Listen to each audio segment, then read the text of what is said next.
Put it in it.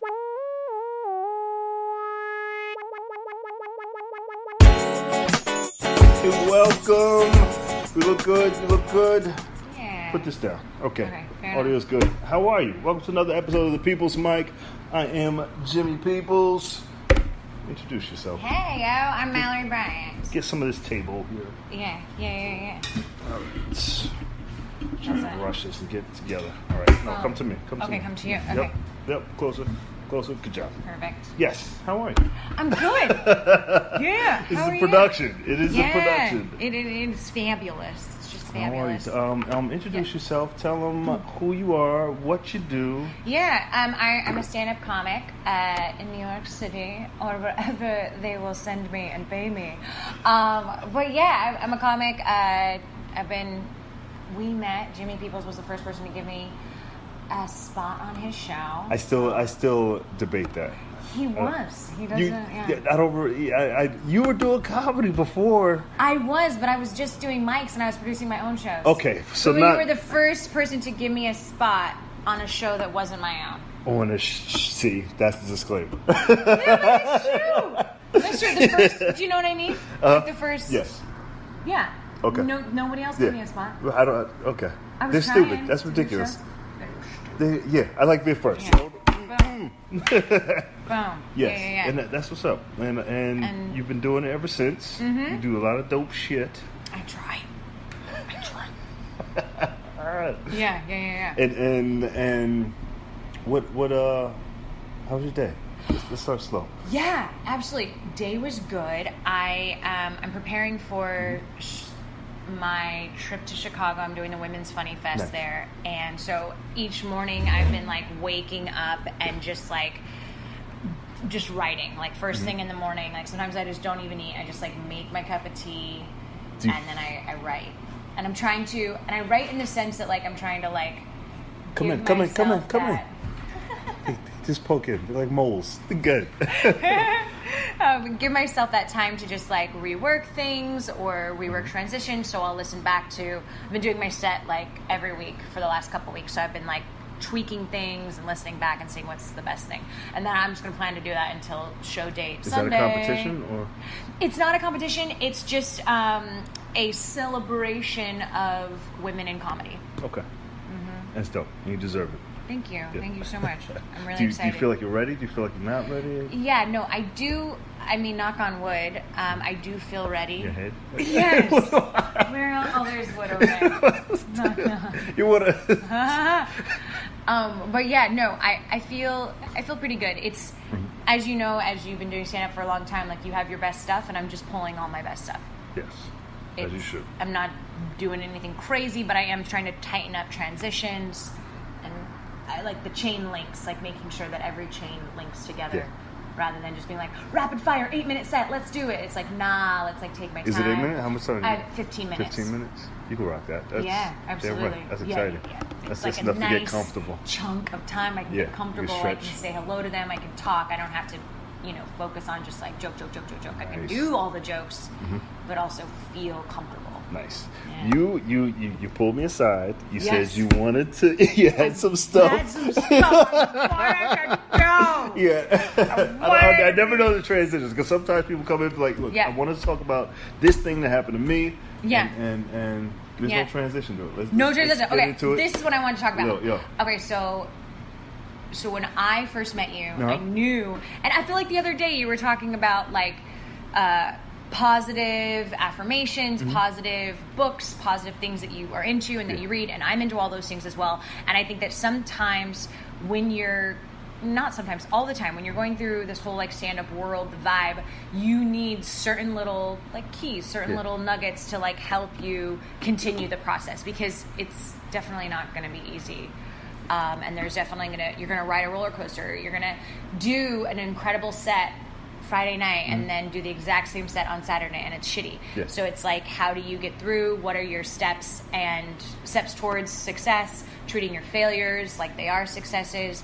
And I feel like, that's what we need to talk about. What are All right, let's start from the top then. And I might even ask you questions because I have questions too. Is that fair? Yeah, that's fair? absolutely. Okay, You cool. can do whatever the hell you want. All right, ask me a question. Okay, Let's perfect. do that. Yeah. So, what is your favorite, like, either quote or thematic idea that can help newer comics and older comics continue down the path of just grinding? Yeah, that's super easy. It's actually a backstory. Yeah. Right? I hate that. A lot of it comes from my failures as a football player. All right, so it was a day when me and the young kid, it was a junior varsity, and we were like, hey, we're not going to play. We're on a state championship team. There's state championships every year. It's like Friday Night Lights, big football school. We would stand at the end and just crack jokes, and we'd like, just, hey, we're not going to get in, so we're just going to have fun in the back, and we're not going to play. One day, one of the coaches came, Coach Tag. He came over. He was like, "What are you doing?" Right? And we were like, "Hey, we're never going to get in the game. We don't know how to get in the game. We practice. We do the plays. Those guys are good. How do we get in the game?" And he said, his exact words were, "If you want to get in the game, stand next to the coach." Okay. And I heard that, and I was like, and I tried it, and I tried. The first night I tried it was at a big game, and I just put my helmet on. We stopped laughing. I went next to the coach and just stood next to the coach. And what the coach did was he leaned back and just grabbed whoever was behind him and then threw him in the game. You know, and the number one rule is just stand next to the people doing it. You know, be there. And a lot of time, and it's a simple. Yeah. Quote. Absolutely. Simple, super simple. I love that. That is so cool. I've never thought about it like that, but that makes sense. And whenever I'm in a place where I feel like I'm not doing or in it, I just peek my head out, see who's doing something, and and stay close. Go get a seat by him. Come here, Shani. Yeah. Shani. Yeah. Hey. Yes. Yeah. Feel free. You want to jump? You know what it is. If you want to jump in, you want to have a seat. Yes. No, this is the pod. You know what it is. Have a seat. Okay, yes. No, not yet. At 3. Yeah. No, sit and talk. Chime in. Yeah. Welcome. I love that idea. So for me personally, I would love to piggyback off of that and say that makes perfect sense. And my idea, like if I could tell any new or old comic if they're having a tough day, is just be around it. Just go. Absolutely. Don't and go to a mic or go to a show. Specifically, if you're going to the mic, don't try to be funny. Just talk and see what happens. Absolutely. And don't set these like crazy goals for yourself. Like I have to do this or I have to do that. It's just like the only thing is just be in the game. Whether that's supporting a show, whether that's going, to a mic. I remember I had this super depressed day. I was like going through a bunch of shit and I was just like so pissed off. But then my intuition told me, go to a mic. Right? And I went to the mic, and a lot of comics were like, oh, mics are so depressing. But I was like, I was so depressed that like the mic was happy. I was like, this is a step up. And it made me feel so much better just to be like, I'm doing the work. Like if you do it, if you build that bridge, like you might not be famous, but you'll feel better as a person. You're taking attention away from that thing bothering you. 100%. And it's the energy. You're shifting energy. Yep. It's 100%. Yeah. It's like there's this book called The War of Art, and it's brilliant. And basically, like to sum it up, he says, oftentimes, like your mind will create problems in order to take you away from your artistic journey. But you're always going to have problems. So just go and fuel yourself with your artistic journey. Do the steps that need to be done for your artistic journey, and you then will feel better, and you'll then come back to your problems with new perspective. Yeah. I haven't read that in so long. Yeah. Such a good book, right? Yes. Read it multiple times. Is that you always find something new, you know? Yeah. So those are my thoughts. I want you to have your list of questions. Oh, yeah. Are you ready? Yes, I got more. Okay, so then my next point yes. was, I think this comes up a lot for comics. Like, do I read stand-up comedy books? How to write comedy? How do I go about getting it done, right? Like, what do I do? So what are your thoughts on reading stand-up comedy books, how to write stand-up, taking classes? And you can think, or I have an answer, but you can go. I don't know even if I'm qualified to answer this, but fair enough. At the beginning, the basic rule of getting started in anything is to read 10 books on that subject. You know, you read 10 books, and then you can go and then practice it. It's just learn, do, teach. You know, if you read the 10 books and then just keep reading, and now you practice. So you should absolutely read. You know, what was after that? Well, let's stay on the book thing for just a second, Yeah. because I am familiar with that idea, but for me personally, I chose to do the exact opposite. I was like, I'm not going to read books on comedy or stand-up because I felt like, because this is the age of information, and me personally in my life, I was always reading, I was always taking classes, but stand-up was the first place in my life where I said, you know what, I'm not going to do that. Like, I'm just going to get up and try it out and just start putting in my 10,000 hours. And then I started reading stand-up books once I started to get the feel for being on stage. And I actually found that process for me was better, because sometimes I would get too in my head, and I think sometimes this will happen with certain artists, is you'll start reading and then you get too in your head, and then you don't end up actually doing it because you're like, well, I'm not doing it right, or I don't know how to write a joke. Whereas like, I'm just like, just get up on stage, tell the jokes, see what starts working for you. And then what I found was, when I started to find jokes that were working for me, I then would read stand-up books and be like, oh, this joke works because I followed the formula that I didn't even know I was following. And then all these jokes that don't work, now I need to put through that formula, and then, shoot it back out. Joke format. I went through phase. Like, the first time when I started comedy, there was just say something funny, and then, because that's what they did I started at the Laugh House, so guys would just write funny shit and then talk about it. Then when I came into actually starting doing mics in Philly, where it wasn't, I guess, I don't know what you would call that. It's not a black crowd, but commercial. These guys are all reading books and writing jokes and using formula and that. And now the point that I'm at, I just want to be a reporter and just talk about my asshole view on how I see the world, and not care what people think. Yeah, absolutely. It's like you get to that point with your authenticity where you're just like, I just want to speak as truly as I possibly can, and like take it or leave it. And then having that creative autonomy, because you know the formulas and you know how to write, but but nobody knows your voice like you. 100%. And that's what's funny. Yeah, because then eventually, like, there's like an Alan Watts, I'm not going to quote him specifically, but he does talk about this idea of like, when a kid first like is a child and they're expressing their artistic, whatever that is, they're singing, they're dancing, whatever, there's no technique there, it's just the love. And then once you become like an adult, you then train, and then you have all your technique, and you can dance better, you can dance perfectly or whatever. But then the perfect dancer, once they do become this master, it's as if there's no technique.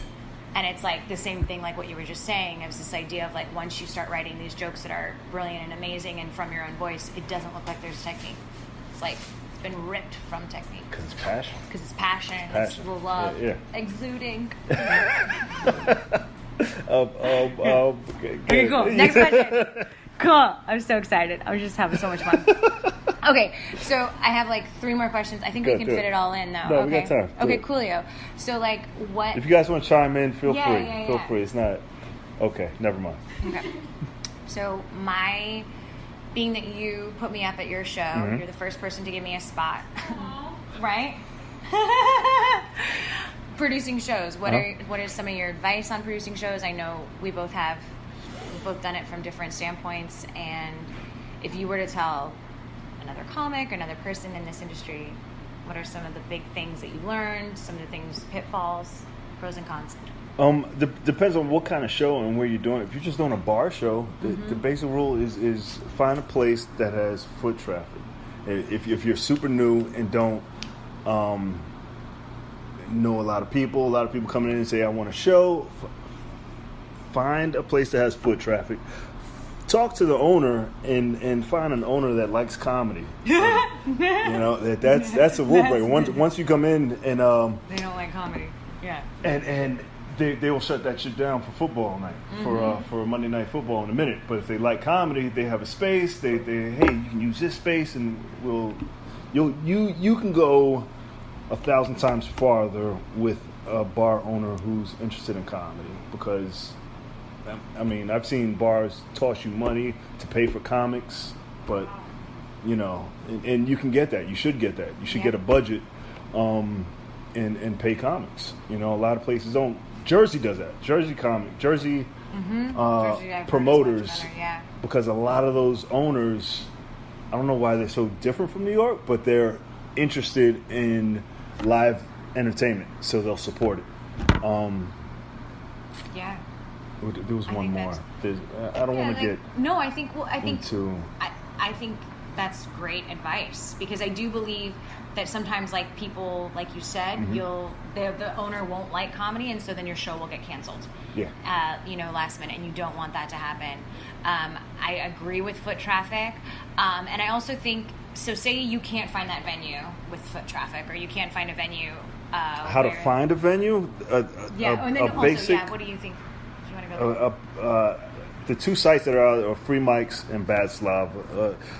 A formula I use is find places that do music mics and find their shittiest night and tell them you'll take that shittiest night just to get in, and then that's how you start. Give me the time that you're not making money, so I can try to help you make money in that slot. Yeah, 100%.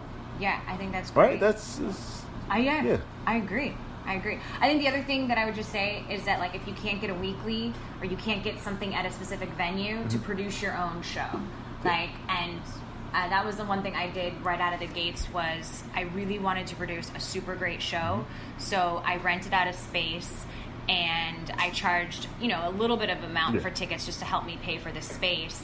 And then I produced this super kick-ass show, which I then got great tape from. I was able to give comics great tape from that. And that's another road. I don't think necessarily comics are like, I don't have a venue, or I don't have a show, or I have to do it at this place or this place. It's like, no, find a space you love, or whatever, have a secret show, and it's just a pop-up, and it just keeps changing locations. Like, you can do that. You have so much more control than I think. Close your eyes and open your eyes and allow yourself to be creative. 100%. I love finding new venues.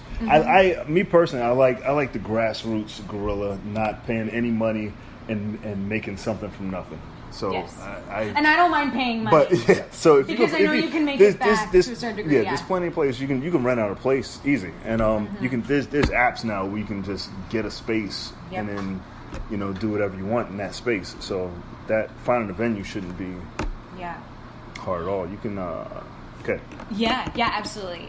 Or, like, if you did want to do it at a club, there's also that option of, as long as you can bring a lot of people, you can rent out the space. You can always do a 40-person bringer and go to a club. If you know people and you got money. Which I have done before. They love the 40-person bringer, Yeah, that's where you get your half hour done. The problem with that is I hate fleecing my friends for a $12 domestic beer. Well, that's the other level. If you have a bunch of friends, but if you don't, then go to the other end. Keep my friends. Yeah, well, and that's what the 40-person bringer is. You bring 40 people that you hate and don't ever want to see again, and you tell them, look, I'm shooting you all in the face with these jokes.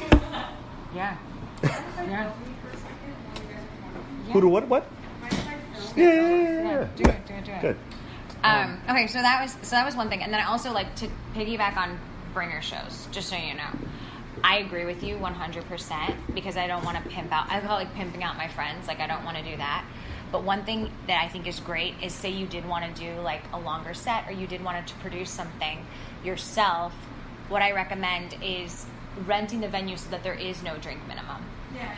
so that it doesn't matter what they buy. They pay $10 to get in and that's it. And then they can buy what they want to buy. They don't have to. They're there. They're having a good time. So I do believe that there is that option as well that a lot of people, not that they don't think about it, but I just don't think it necessarily crosses their mind to be like. Much smarter route to go. You don't have to fall into the system without trying to step outside. Exactly. Like I have some friends and they produce like a great show, and it's literally they just change venues, and they do like a $5 or $10 ticket, and then you can buy whatever you want when you're there. That's it, and it's great. It's packed room. You don't have to. Right, but when there's a minimum or something, then it just looks like cringy, and it's not that cool. Yeah.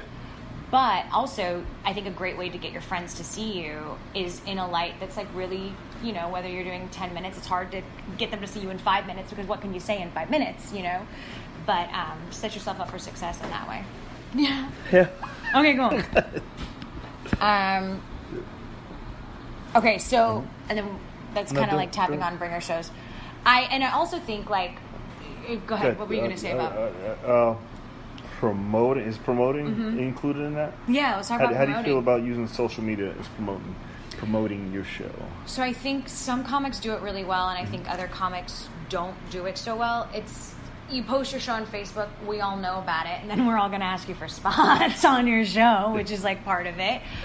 Letting people, know that you run a show, and then you can then trade spots, which is a thing that people talk about.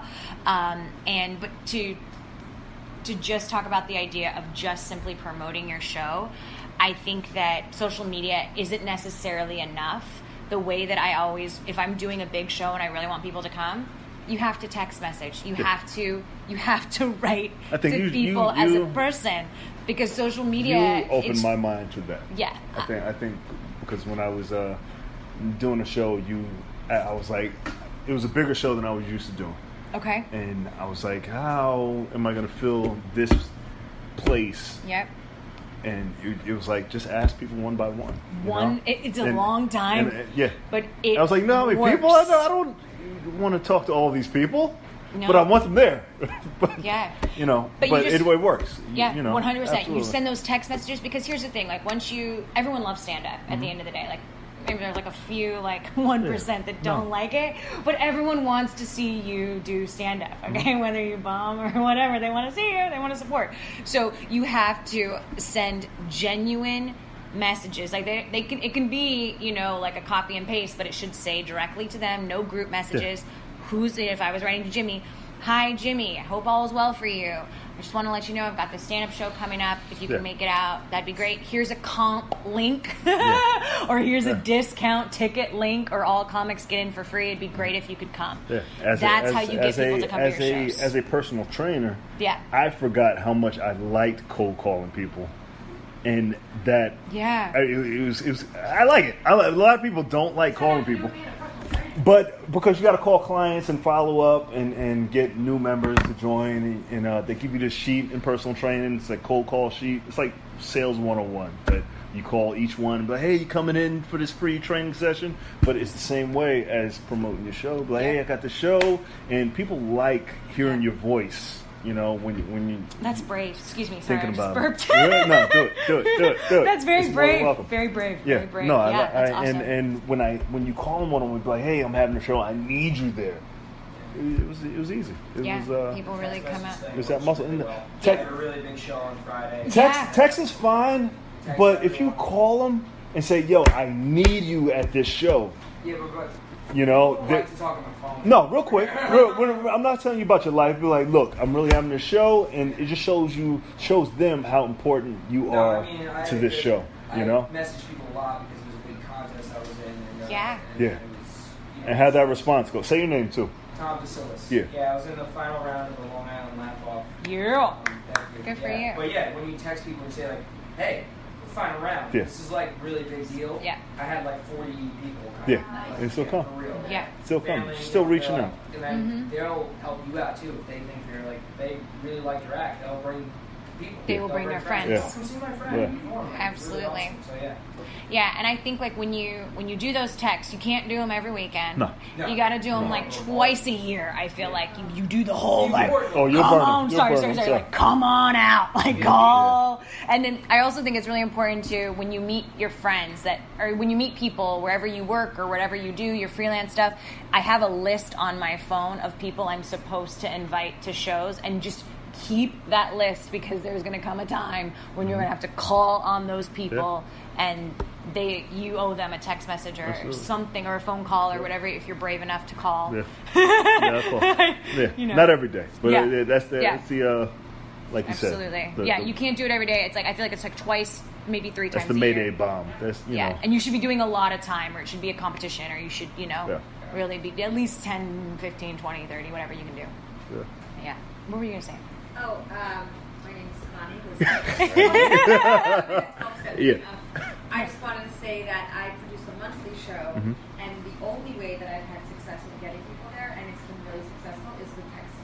Yes. Like I can promote the shit out of Doesn't matter. Instagram. I can promote stories, but I text individuals like, "Hey, here's the show information," and then they message me a couple days. Like that's how I have success. Absolutely. Those are all secondary. Like you need to do all of that. You need the Twitter, you need the Instagram, you need that. 100%. But then when you call them, they'll say, "Oh, I remember seeing that," and then that solidifies. I don't call them. I text them. Yeah.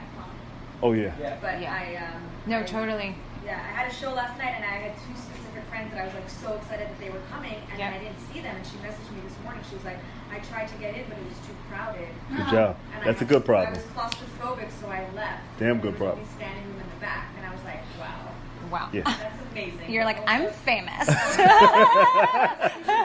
me. I would have made room for you. Yeah.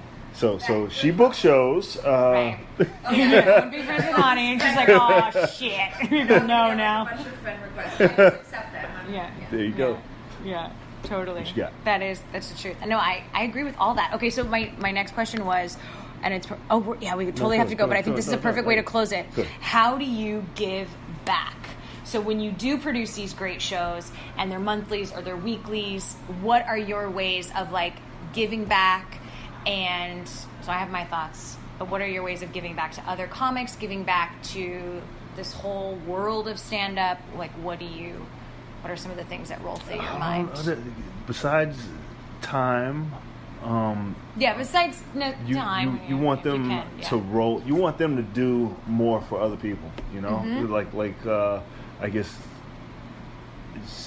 Zig Ziglar. I guess my favorite quote. Back to the quotes and wrapping it up is in order to get what you want, you have to help enough people get what they want. I agree. Yeah. You know, absolutely. so that's the best part of comedy, because there's so many of us. So many of us want to do something that, in any way, you can show. When I do a show, and I have a young comic, I make sure I show them how to set up the show, show them how to set up the tables, show them how to talk to people, show them how to sit people, show them how to bark, and so they know how to run their own show. Yeah.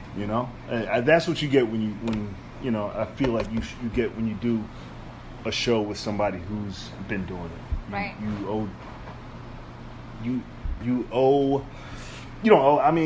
You should teach somebody else how to do it. Yes, I agree. And do it better than you, Yeah.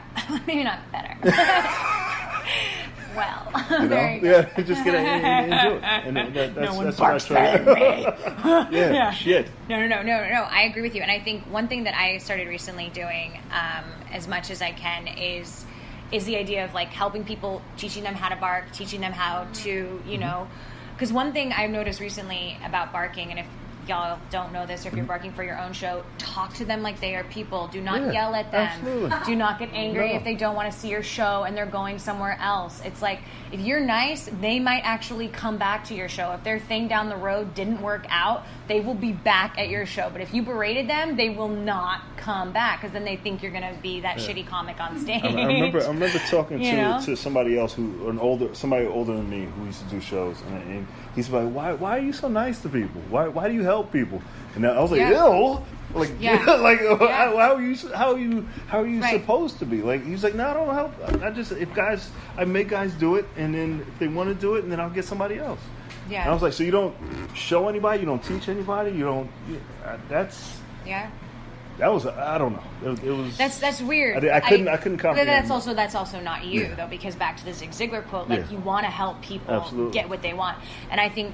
The quote that I wanted to share because I feel like this was a really big game changer for me, especially just like for all growing comics, old comics, new comics, the whole shebang, because I think what's interesting is that your process is always going to be changing. So it's like at first you're like, I just want to be good at mics, and then you're like, I just want to be good on my show, and then it's like there's always another level. And this is a quote that I like to read, and I don't even know who it's by, so forgive me, but I like to read this before I go on stage. Nervousness arises because you have something to gain from the transaction. If you have nothing to gain, you will not feel nervous. Therefore, the question is not how do I stop being nervous or how do I deal with this nervousness. The greater question is this: how can I be so sincere, so authentic that I have everything to give and nothing to gain? Yeah, right? Yeah. Everybody's thinking. Yeah. Right? That's like good. that's Absolutely. I feel like every comic, if we could experience that on stage, that's it. Because there are rungs, right? Yeah. You know? It's not about you said it. You said it. I didn't say that, but that's brilliant. I would have said something like, don't expect shit. You know? Yeah. Just have, Yeah, but then sometimes you'll be in a situation where you're like, I really want to deliver. I really want them to like me. And then you have to also be like, but you know what? Like, all I can do is just give my authentic self. And when you start, that's it. How you are, Yeah. And any questions? No? Good? Did we learn something? Yeah. Is that Landsman? Me. Hi, beautiful. See you too. Where can they find you online? Yeah, you can we got find a lot me. done. Yeah, we got tons done. All right. Yeah, good. Where 3 can they find minutes. you We're online? doing it. Okay, so you can find me Malorie, like calorie, Malorie, calorie. That's been your Bryant, tag since I met you. Wait, what? That's been your tag since I met you. Yeah. Malorie, like calorie. Does anybody say, and then how do you Bryant. spell Mallory? Yes, like calorie. They do, because they say Llory, which it's not that. It's Malorie, like calorie, Malorie. Bryant, like Bryant Park. MalorieBryant.com, and that's my handle on everything. Mallorie Bryant. It's really simple. On Instagram, Twitter. What Pinterest? else? There, Instagram, and what are the other things? Pinterest. You always yes, ask me about Pinterest. I'm trying to get sponsored by Pinterest. Nobody people. wants to be on Pinterest. You don't understand. Pinterest. No. I know people who listen to my podcast and they say, "Oh, so and so opened their first board on Pinterest." I have a following. All right, people are doing it. Get on Pinterest. You want your followers and fans? They're on Pinterest. I don't think they God are. damn it. But I agree. I believe you. I was gonna say one thing. Yeah, I gotta do that with Peoples too. I say people with an S, and they were like Peoples P, and then I spell it out every time. Yeah. Every time. Website. Yeah, MalorieBryant.com. What's after the website? YouTube. That's what's trying to get Mallorie you on Bryant. YouTube. I have.